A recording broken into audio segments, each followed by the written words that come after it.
So 1.1, measuring segments and angles. Our learning goal is going to be using the ruler, segment addition postulates, the protractor and angle addition postulates, and identifying congruent segments and congruent angles. If you look at the backboard on Wednesday, it says 1.1, and at the very top it says, by the end of today, you should be able to. You see that? So every day you should know what you should be able to do. You should be able to use the ruler, segment, protractor, and angle postulates to find measurements. Now that's an abbreviated version of what's on the board, yes? Because I don't have that much room and I'm not writing that much. But that's your idea what we're going to be doing. Right under it is the assignment. The assignment is page 11. I don't write PG, I write 11 / problems what? 2, 5, 3. Okay, so that's your assignment.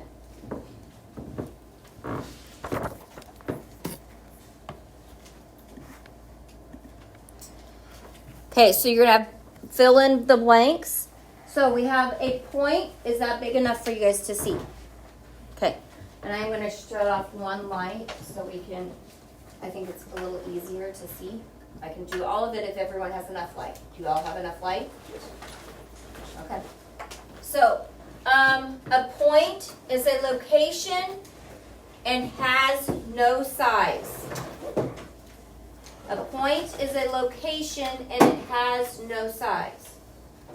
So you need point and size in your blanks. You see that?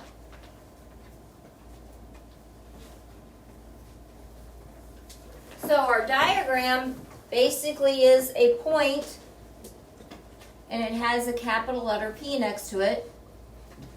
You also will see it notated just a capital P. We'll just say P. It would say point P or point A or point H. Okay? A lot of vocabulary in geometry, guys, a lot. Okay, a line. So this is your next bullet. A line is an infinite number of points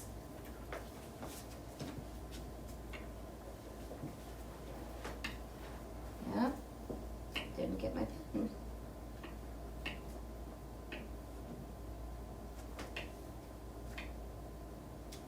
This is going to be interesting. Infinite number of points on a straight path that extend in 2 opposite directions with no end and has no thickness. Okay?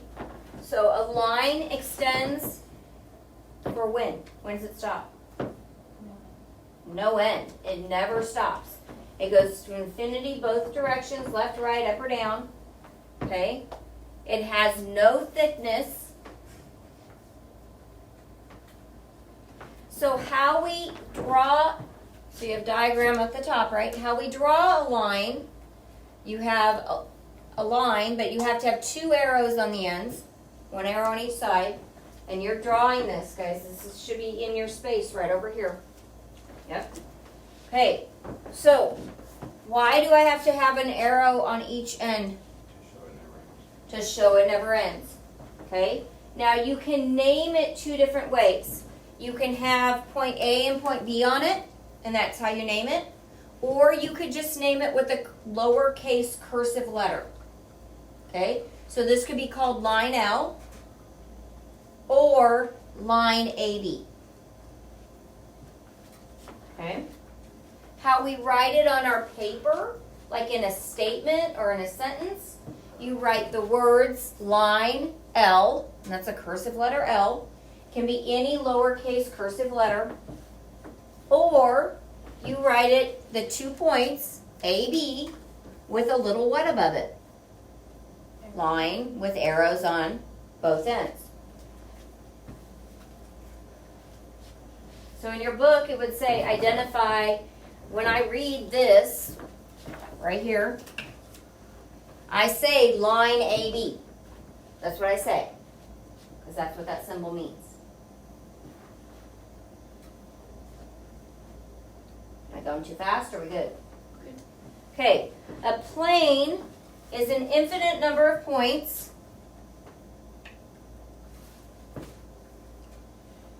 and lines. Oh, this is off. I'm gonna have to work on it again.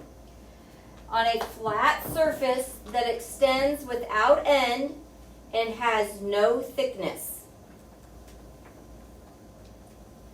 A plane is an infinite number of points and lines on a flat surface that extends without end and has no thickness. So this piece of paper that I'm holding up is a plane. Yes? The top of your table is a plane. The floor is a what? Plane. Any other planes in here?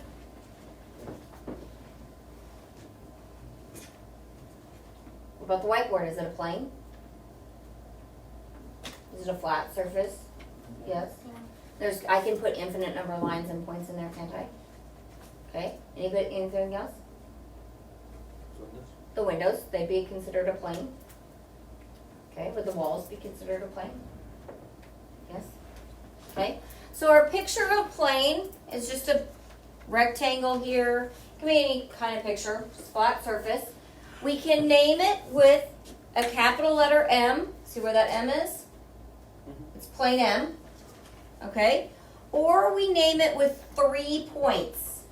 So this would be plane XYZ. Okay? Now you notice I said XYZ in alphabetical order, yes?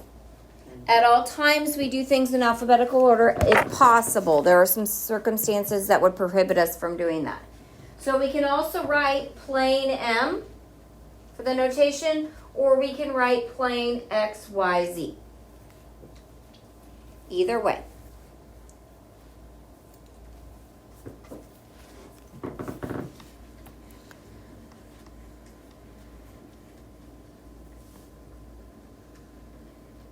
Okay, am I good? Yell and scream if I ever say that and you're not good.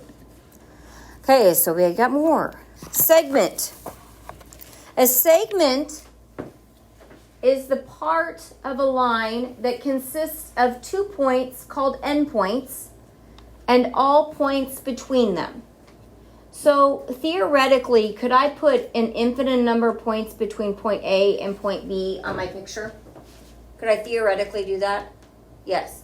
Point A and B are my endpoints. What's the difference with this, the segment, and a line? What's the difference? Destiny? There's no arrows because a plane, does it go forever? A segment, does it go forever? No. A segment is finite. It stops. So we name it with the endpoints. Now we could have other points in between A and B, but A and B are the endpoints. So how we name it, we write it, would be AB with a line above it. What's missing with the line above it?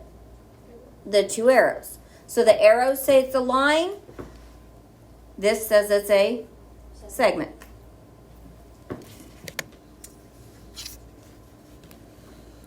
Yeah, this is the worst day ever. No, sorry, guys. Not even an example to give you. Array. Array is a part of a line that consists of an endpoint and all the points of the line on one side of the endpoint.